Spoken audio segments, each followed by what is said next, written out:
मैं जिस सिचुएशन से आई हूँ, जितना कुछ मैं अपनी लाइफ में करके आई हूँ, उतना शायद करके कोई चपरासी तक ना बन पाए। चीज़ है कि ये कोई लक नहीं होता है। जो लोग मेहनत करते हैं वो लकी होते हैं, जो मेहनत नहीं करते वो लकी नहीं होते। छूटा है 10 एग्ज़ाम से ज़्यादा ऐसे होंगे जो मेरा 1-2 नंबर से छूटा है फ्रेंड। कंटिन्यूअस 7-8 साल तैयारी करना और उतना पेशेंस रखना सबके बस की बात नहीं होती। हाँ, आप उस दिन हारेंगे जिस दिन आप खुद हार मान लेंगे और जब तक आप खुद हार नहीं मान रहे ना, आपको हराने वाले इस दुनिया में पैदा नहीं हुआ है।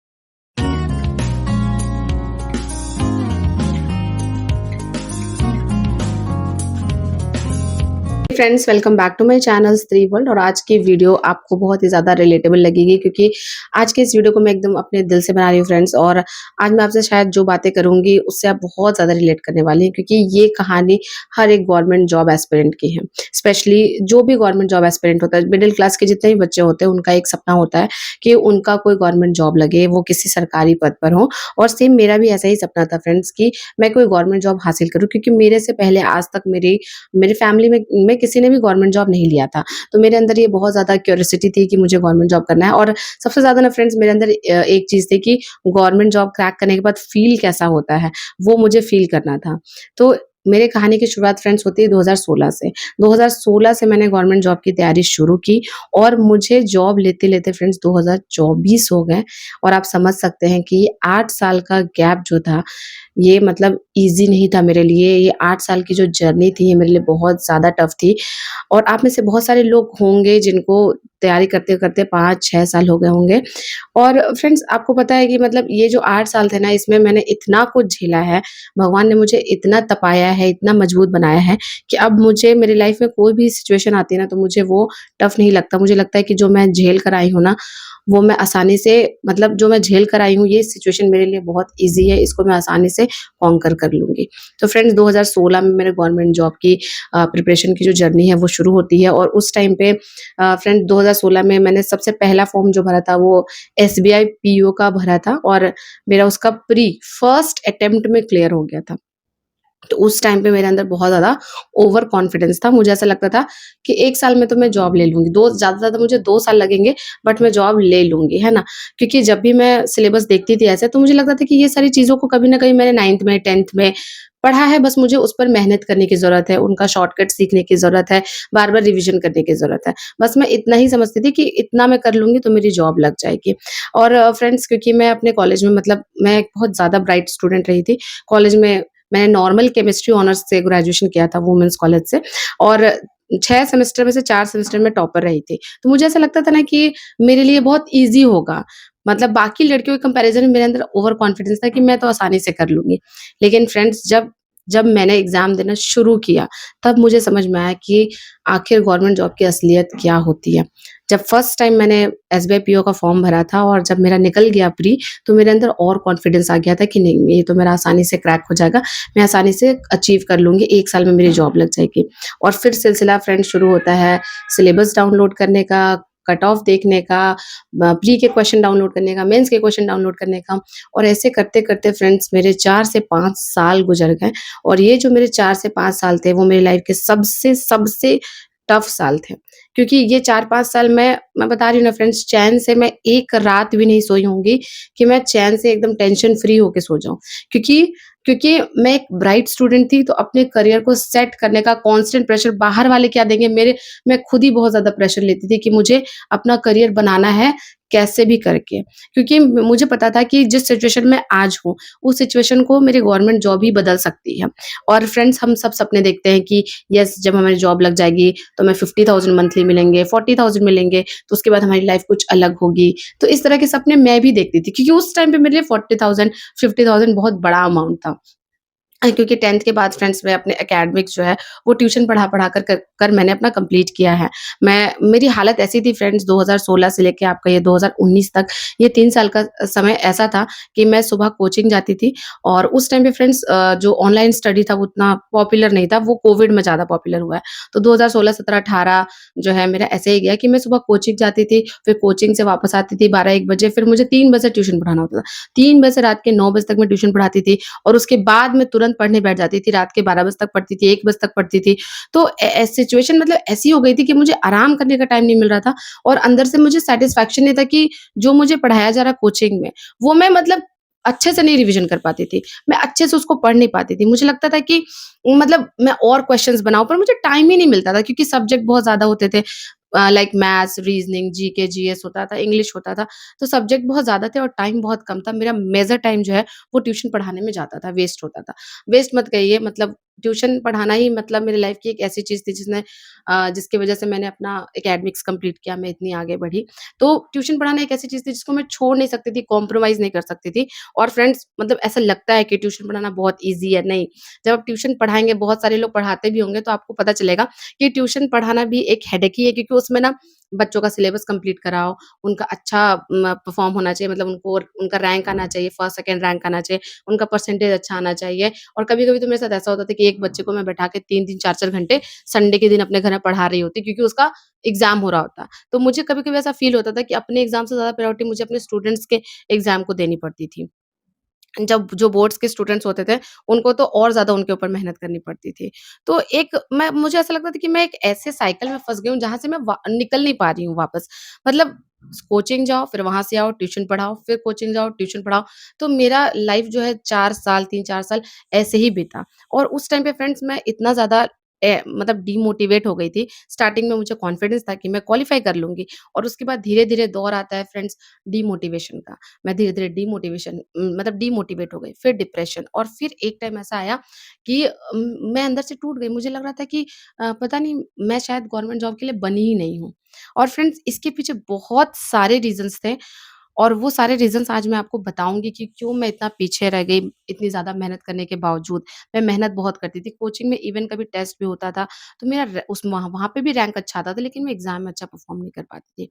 तो इसके पीछे बहुत सारे रीज़न्स थे, मैंने बहुत सारी गलतियाँ की, और बहुत सारी गलती करके फिर सीखते-सीखते मैं यहाँ तक पहुँची हूँ। और फ्रेंड्स, मतलब एक टाइम ऐसा होता है ना कि जब आप प्रेशर लेते हैं जॉब के लिए कि नहीं, मुझे जॉब लेना है, पढ़ना है, पढ़ना है, और जब आपका 2-3 साल ऐसे ही निकल जाएगा ना, तब फिर प्रेशर बनता है फैमिली वालों का, बाहर के रिलेटिव्स का। फिर वो आप पे प्रेशर बनाने लगेंगे कि इतने साल से तो तैयारी कर रही है, कहाँ जॉब हुआ? कौन-सा एग्ज़ाम दे रही हो? कितना नंबर आया? तो ऐसे में और ज़्यादा टेंशन, और सबसे ज़्यादा मुझे बुरा तब लगता था, जब भी मैं रिज़ल्ट देखती थी और लगता था कि 1-2 नंबर से यू आर डिस्क्वालिफाइड। तो मुझे उस समय इतना खराब लगता था, अंदर से लगता था कि मैं क्या करूँ ऐसा कि मतलब मैं क्वालीफाई कर लूँ। आपको विश्वास नहीं होगा, एसबीआई पीओ का मैंने प्री क्वालीफाई किया है, एसएससी सीजीएल का किया है, दरोगा का प्री मेंस दोनों क्वालीफाई किया है, झारखंड दरोगा का। बहुत सारे एग्ज़ाम्स में मैं बैठी, इवन जो एक बार टेक्नीशियन का आया था, आरआरबी टेक्नीशियन का, तो उसमें मैंने प्री भी क्वालीफाई किया था, मेन से मेरा उसमें सिलेक्शन नहीं हुआ था। तो मतलब बहुत सारे एग्ज़ाम्स में मैं एंड में जाके फेल हो गई, सेलेक्ट नहीं हो पाई। तो ऐसी जर्नी मेरी रही है। मतलब मेरी जर्नी स्मूथ नहीं रही है, हमेशा मेरी जर्नी ऊबड़-खाबड़ रही है। मतलब कभी मुझे लगता था कि अब मेरा सिलेक्शन हो जाएगा, और दूसरे ही पल मैं अर्श से फर्श पे आ जाती थी। लगता था कि यार, मैंने तो इतना अच्छा पढ़ा था, इतना अच्छा मेरा पेपर भी गया था, फिर भी मेरा सिलेक्शन नहीं हुआ। तो कभी-कभी मेरे साथ ऐसा मतलब मेरे साथ बहुत बार ऐसा कभी-कभी मत बोलिए, बहुत बार मेरे साथ ऐसा हुआ है। आपके साथ भी ऐसा बहुत बार होता होगा कि आपको लगता होगा कि हम पढ़ तो रहे हैं, सही कंटेंट कंज़्यूम कर रहे हैं, सही तरीके से मेहनत कर रहे हैं, पर हमारा सिलेक्शन क्यों नहीं हो रहा? उसके पीछे बहुत सारे रीज़न्स थे, जो कि आगे मैं आपसे शेयर करूँगी। फ्रेंड्स, मैं कॉन्स्टेंटली ये फ़ील करती थी कि कोई मुझे 1-2 साल के लिए सपोर्ट कर दे। कोई मुझे सामने से आकर कहे कि ठीक है, तुम अभी 1-2 साल के लिए ट्यूशन मत पढ़ाओ, तुम केवल जो अपनी प्रिपरेशन है उस पर फ़ोकस करो। तो मुझे ऐसा लगता था कि कोई मुझे ऐसा कहेगा, तो मैं तुरंत रेडी हो जाऊँगी और मैं 1-2 साल जमकर प्रिपरेशन करूँगी और मेरी जॉब लग जाएगी। लेकिन वैसा होता नहीं है फ्रेंड्स। जो भी आपके रिलेटिव्स होते हैं, वो सिर्फ़ दिखाने के लिए आपके रिलेटिव्स हैं। अगर कहीं भी मदद की बात आएगी, वो आपकी मदद नहीं करने वाले हैं। वो भले आपको नीचे ढकेलेंगे, आपके बारे में और ऐसा कहेंगे ना कि आपका मोटिवेशन जो है एकदम खत्म हो जाए, और आपको पीछे ढकेलने की कोशिश करेंगे, आपको कोई सामने से आके आपकी मदद कोई नहीं करेगा।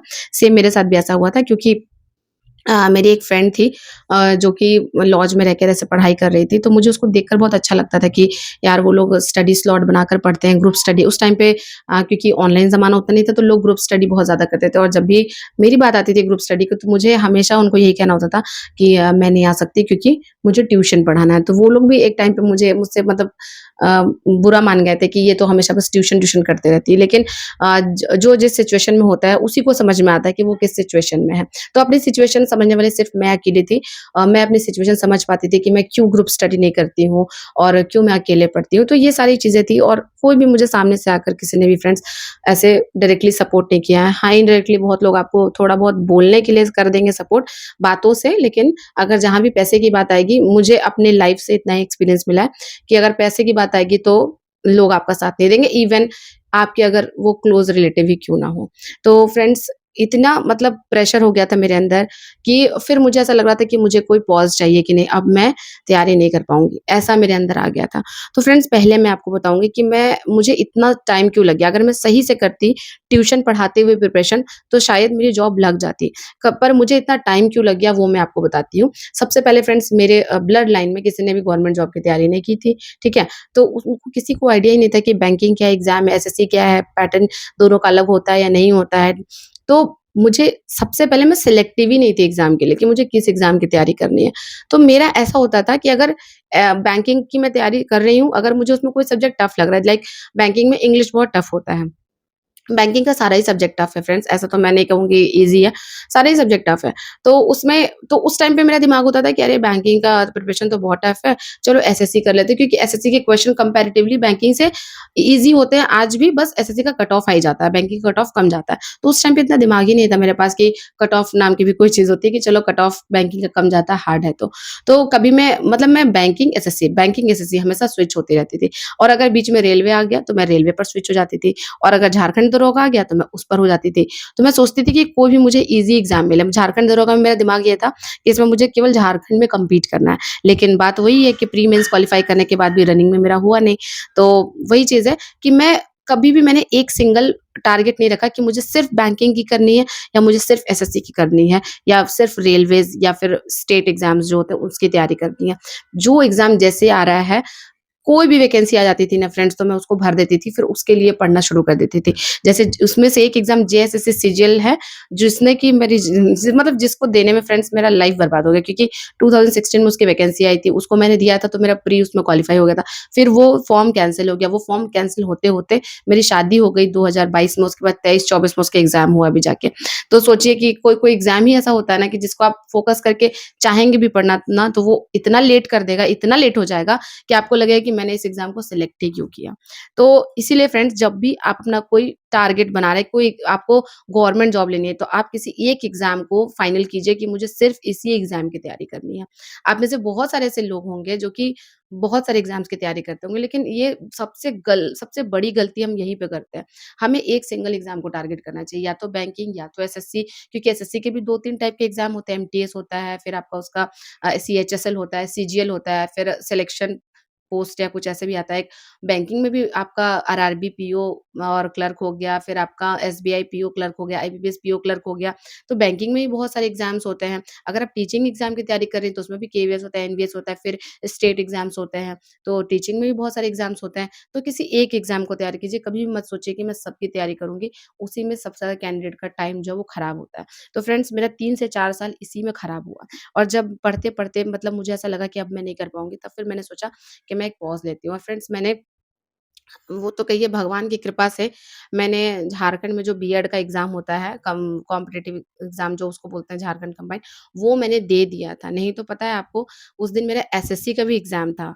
एसएससी या रेलवेज़ का किसी का तो कोई एक एग्ज़ाम था फर्स्ट हाफ में और सेकंड हाफ में मेरा बीएड एंट्रेंस का एग्ज़ाम था। तो मैं बिल्कुल कन्फर्म थी कि मैं बीएड एंट्रेंस नहीं देने जाऊँगी क्योंकि मुझे ऐसा लग रहा था कि अब मेरा हो गया है इतना तैयारी कि मेरा रेलवेज़ का एग्ज़ाम निकल जाएगा। और सोचिए कि मैं नहीं देने जा रही थी कैसे तो मेरे फैमिली मेंबर्स ने मुझे फ़ोर्स करके कहा कि तुम जाओ, जाओ देने के लिए और जब मैं बीएड एंट्रेंस का मैंने एग्ज़ाम दिया तो पूरे झारखंड में मेरा रैंक 33 आया था और मुझे भगवान की कृपा से वो गवर्नमेंट कॉलेज मिल गई बीएड करने के लिए और वहाँ पर मतलब मैं 20,000 में ही बीएड मेरा कंप्लीट हुआ है।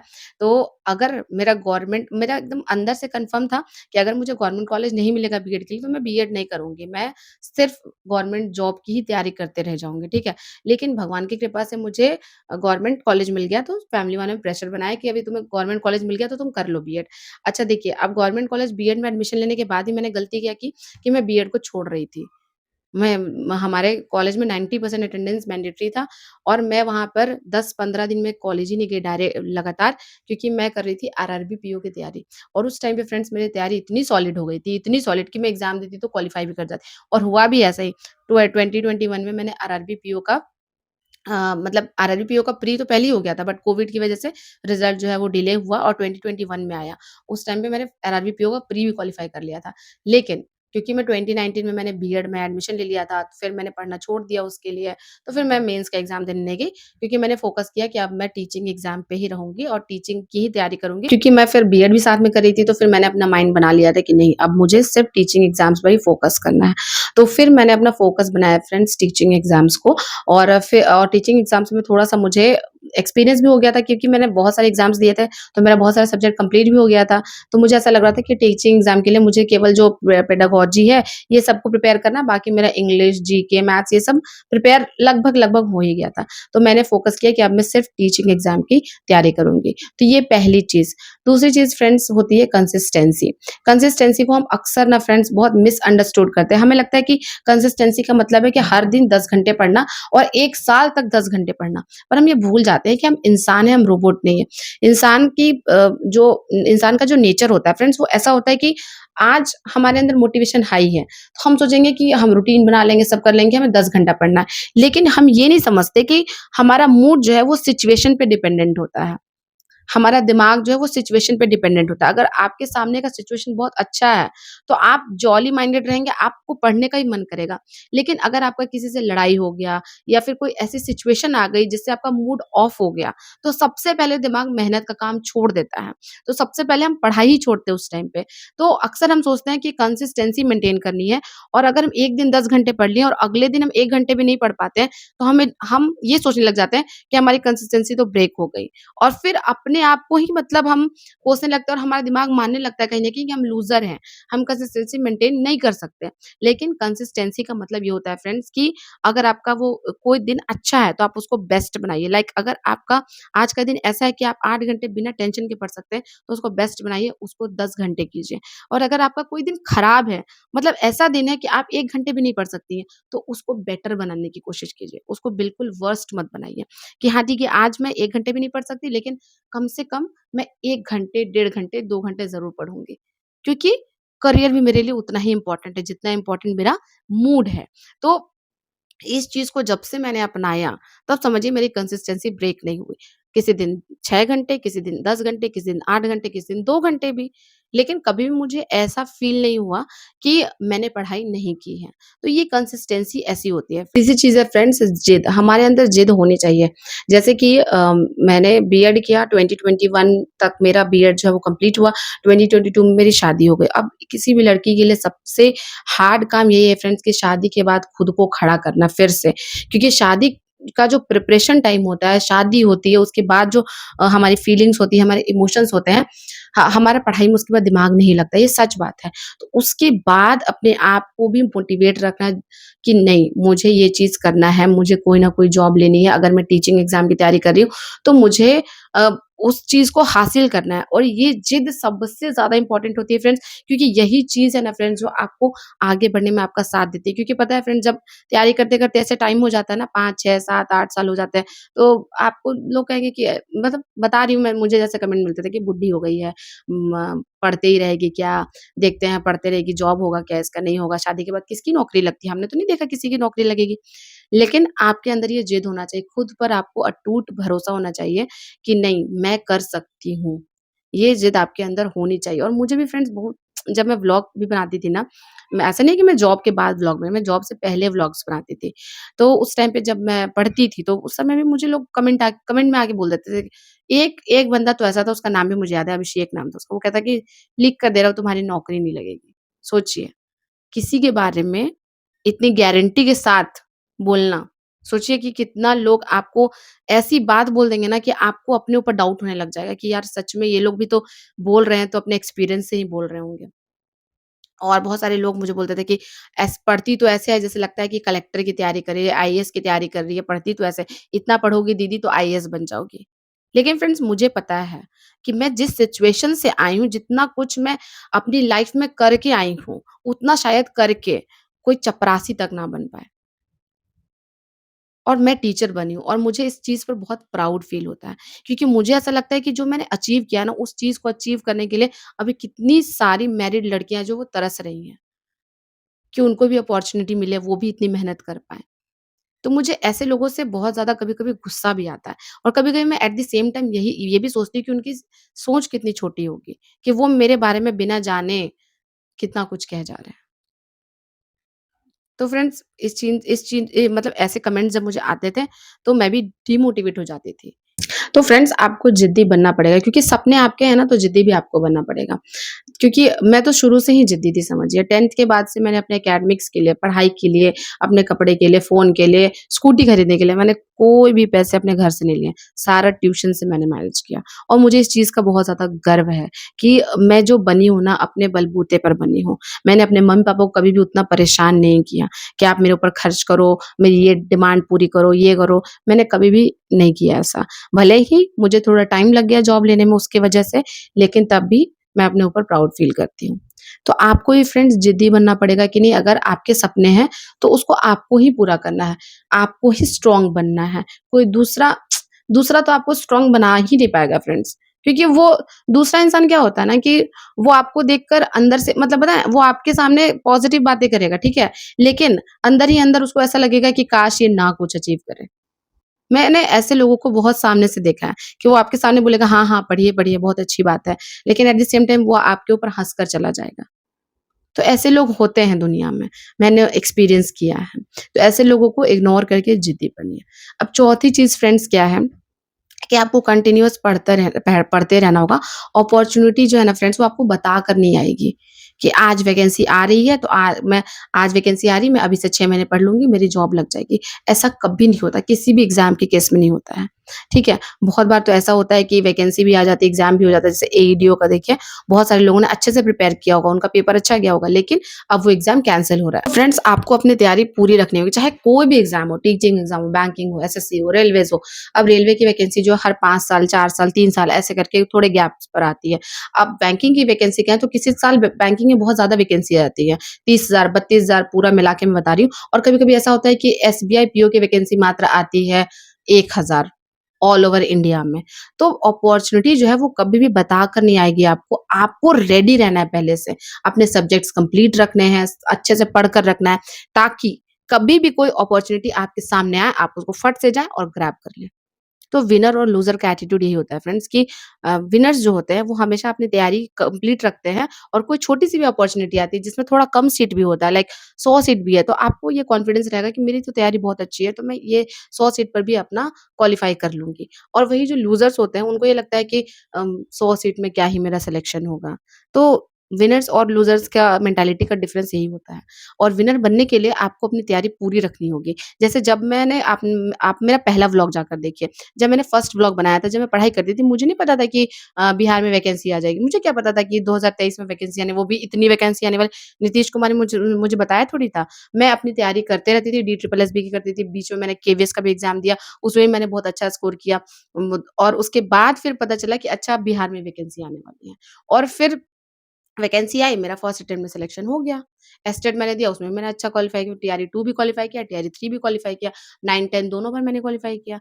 तो वो चीज़ है कि ये कोई लक नहीं होता। जो लोग बोलते हैं आप बहुत लकी हो कि आपका टीआरई 2, 3 में हो गया, लकी कोई नहीं होता है। जो लोग मेहनत करते हैं वो लकी होते हैं, जो मेहनत नहीं करते वो लकी नहीं होते हैं। बस सिंपल से यही है। हाँ, ये मैं कह सकती हूँ कि जिनका 1-2 नंबर से छूट जाता है, उनके साथ थोड़ा मतलब थोड़ा बुरा मुझे उनके लिए बहुत ज़्यादा फ़ील होता है कि 1-2 नंबर से उनका छूट गया। लेकिन अगर आप कंटिन्यूअस बिना डीमोटिवेट हुए कंटिन्यूअस मेहनत करते रहेंगे, फिर से अपॉर्च्युनिटी आएगी और फिर से आपका सिलेक्शन होगा, क्योंकि 1-2 नंबर से मेरा कोई भी एग्ज़ाम एक बार नहीं छूटा है, 10 एग्ज़ाम से ज़्यादा ऐसे होंगे जो मेरा 1-2 नंबर से छूटा है फ्रेंड, तब जाकर मेरी नौकरी लगी है। तो जिस इंसान का भी फाइनल सिलेक्शन आज हो रहा है, उसका फर्स्ट अटेम्प्ट में फाइनल सिलेक्शन नहीं हुआ है। उसने बहुत सारे ऐसे एग्ज़ाम्स दिए होंगे जिसमें उसका 1-2 नंबर से सिलेक्शन नहीं हुआ होगा। तो अगर आपका भी टीआरई 2 में, 3 में 1-2 नंबर से सिलेक्शन नहीं हुआ, तो आपको डिमोटिवेट होने की ज़रूरत नहीं है। टीआरई 4 में आप उसको आराम से ग्रैब कर सकती हैं। तो फ्रेंड्स एंड में मैं आपको यही कहूँगी कि अपनी तैयारी करते रहिए और ज़िद मत छोड़िए, क्योंकि कंटिन्यूअस 7-8 साल तैयारी करना और उतना पेशेंस रखना सबके बस की बात नहीं होती। लेकिन अगर आप में वो पेशेंस है, तो आप बस इतना याद रखिए कि आपकी नौकरी लगने ही वाली है। लोगों का मत सोचिए, वो आपको बोलेंगे, बहुत बुरा-बुरा बोलेंगे, बोलकर चले जाएँगे। हाँ, आप उस दिन हारेंगे जिस दिन आप खुद हार मान लेंगे, और जब तक आप खुद हार नहीं मान रहे ना, आपको हराने वाला इस दुनिया में पैदा नहीं हुआ है। मैं बस इतना ही जानती हूँ। तो फ्रेंड्स, आप भी अपनी जर्नी शेयर कीजिए, मुझे बताइए कि आप कितने साल से प्रिपरेशन कर रहे हैं, कितने एग्ज़ाम्स में आपका 1-2 नंबर से छूटा है और नेक्स्ट एग्ज़ाम आपका कौन-सा टारगेट है? और कोई अगर आप स्ट्रैटेजी वीडियो चाहते हैं तो कमेंट करके ज़रूर बताइएगा, मैं आपके लिए स्ट्रैटेजी वीडियो भी लेकर आऊँगी। तो चलिए फ्रेंड्स, आज की वीडियो को मैं यहीं पर ख़त्म करती हूँ। आई होप आपको ये वीडियो बहुत रिलेटेबल लगा हो, और अगर रिलेटेबल लगा हो तो लाइक कर दीजिए, चैनल पर नए हैं तो सब्सक्राइब कर दीजिए। मिलूँगी आपसे नेक्स्ट वीडियो में, तब तक के लिए अपना ध्यान रखिएगा। Bye bye and take care.